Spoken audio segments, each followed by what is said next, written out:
Ah, la Loire et ses châteaux de rêve, site préféré des rois de France et connu du monde entier. Nous sommes ici au pied du château d'Amboise, dans la communauté de communes du Val d'Amboise. Cette vallée très touristique est aussi un havre de paix pour plus de 90 espèces d'oiseaux et bien d'autres espèces, flore et faune confondues. C'est pour mieux connaître ce patrimoine caché que le Val d'Amboise a décidé de faire un atlas de la biodiversité.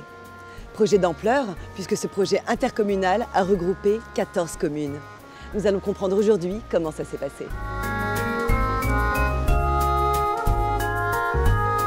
Nous sommes ici à Chargé, petite commune en bord de Loire, à 5 minutes du centre d'Amboise. Et aujourd'hui, je vais à la rencontre de Philippe Degnaud, vice-président de l'intercommunalité à la transition écologique. Et il va nous raconter ce qui s'est passé ce matin en réunion. Bonjour Monsieur Degnaud. Bonjour Hortense. Alors pourquoi avez-vous souhaité mettre en place un ABC sur votre territoire? Nous sommes venus à la rencontre des élus de la commune de Chargé pour discuter des suites de l'inventaire de la biodiversité intercommunale que nous avons réalisé entre 2021 et 2023 sur le Val d'Amboise.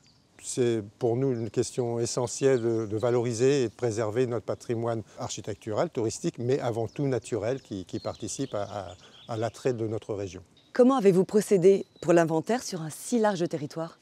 Nous avons mis en place une stratégie pour avoir une action homogène entre le groupement des associations naturalistes, 5 associations locales, et puis des référents communaux qui ont pu assurer le suivi sur chaque commune.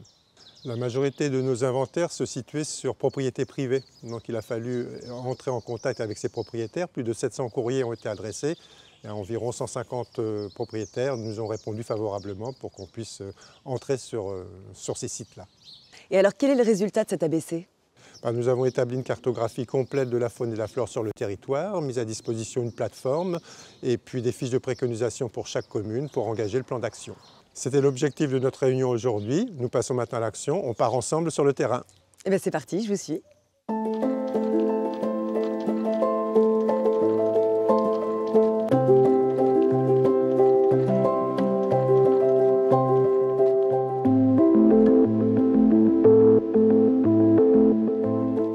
François, vous êtes donc écologue et référent naturaliste sur l'ABC. Qu'est-ce qu'on fait ici? Alors, on est sur le camping municipal de Chargé, où là, on a l'impression que c'est une pelouse banale. Mais en fait, cette pelouse, c'est un habitat très rare dans la vallée de la Loire, qui s'appelle une pelouse sablo-calcaire, et qui héberge une flore très menacée.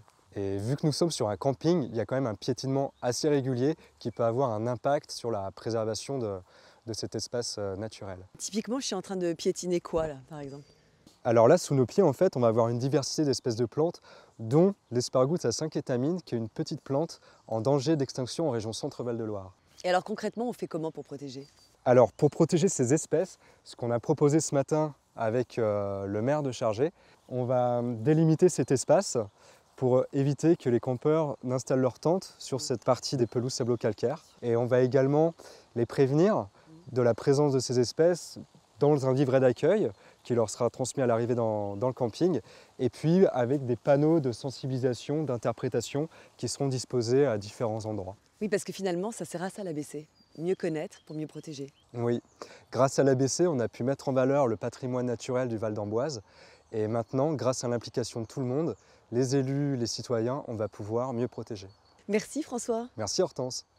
Chaque année, l'Office français de la biodiversité soutient des collectivités engagées pour la biodiversité sur leur territoire. Pourquoi pas vous? Rejoignez le programme des Atlas de la biodiversité communale.